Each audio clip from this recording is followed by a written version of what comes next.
Hi guys! Welcome back to my channel. So in this video, another tutorial tayo sa pag-open ng isang shop para sa inyong mga digital products na binibenta pero through another selling platform naman. So ituro ko sa inyo kung paano mag-open ng online shop sa Gumroad naman. Kung napanood nyo na yung mga tutorial ko before, meron na akong tutorial sa pag-open ng Etsy shop at saka sa Racket.ph. So for now, Gumroad naman ang ituturo ko sa inyo kasi ang dami rin nagre-request sa akin kung paano daw or naituro ko daw kung paano mag-open ng Gumroad. Bali guys, it's a quick tutorial lang. Bali, tuturo ko lang sa inyo kung paano mag-sign up sa Gumroad and then yung pag-set up ng inyong online shop and then mag-create lang tayo ng isang sample ng paglagay ng product dun sa shop. So guys, before we start, pa-like na lang po ng video na to and subscribe na din po. And if meron nun po kayong kilala na gustong matuto sa mga pag-open ng mga shops, online shops like Racket, Gumroad, and ng Etsy shop, pa-share na lang din po ng video ko na to. Thank you! So, in any browser, type nyo lang is gumroad.signup. Then, hanapin nyo lang yung Gumroad na pwede mag-sign up. And then, put nyo lang yung email address nyo at saka yung password.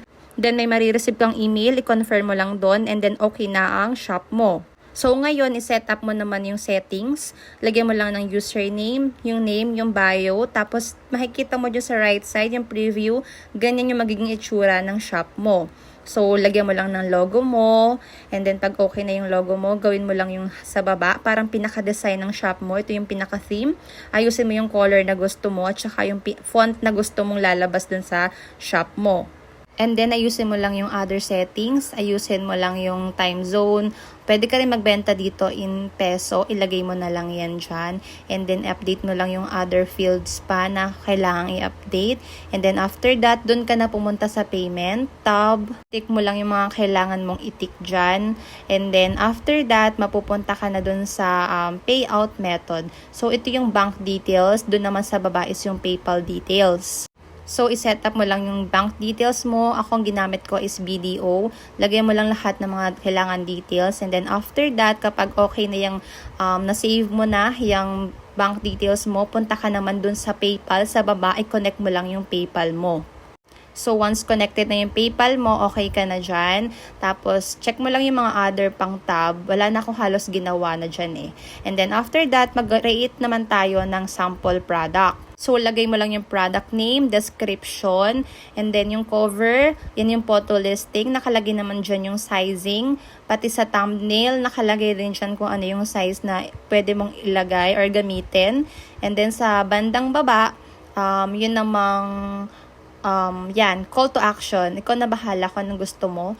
Tapos, sa bandang baba pa yung pricing. 0 plus yan kasi free yung in-upload ko. Pero ikaw na bahala maglagay ng price mo. And then, after that, next tab na, drag and drop nyo lang yung product na mismong marireceive ni buyer kapag nag-purchase siya. So, after that, i-publish mo na siya. And then, there you go. Meron ka ng first product. Makikita mo yan dun sa product tab. So, that's it. Ganun lang mag-open ng Gumroad shop. Napaka-beginner friendly lang niya. So, available tong Gumroad sa anywhere in the world. So, available to dito sa Pinas. And pwede kang makareach ng international buyer dito kasi based on my experience, nag-market lang ako sa TikTok. Mostly ako sa TikTok nagma-market. And nakaka-reach ako ng international buyers dito.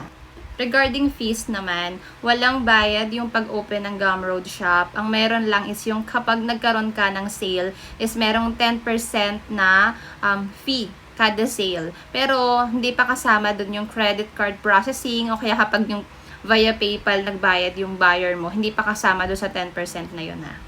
So, yun lang. Kung meron ka mang question about Gumroad or anything na gusto mong itanong, ilagay nyo lang sa comment section and sagutin ko na lang yun as soon as possible. So, ayun. Basta kung mag-open ka man ng Gumroad shop, make sure to market it in your social media.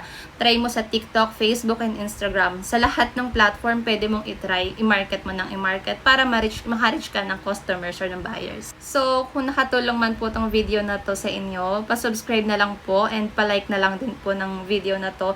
And pwede nyo rin pong panoorin yung iba kong video post na mga tutorials pa dito sa channel ko. You can follow me rin po sa TikTok ko kasi medyo doon ako mostly active sa pag-share ng mga tips. Check nyo lang po yung bio ko. Nandun lang po yung link to my TikTok account. And then, Meron din po ako dong mga shop. Pwede nyo rin po i-consider na mag-check at baka meron po kayong gustong i-purchase. Meron po ako mga products or digital products na merong private label rights and master resale rights. So, yun lang. Sana po ay nakatulong ako sa inyo. Thank you!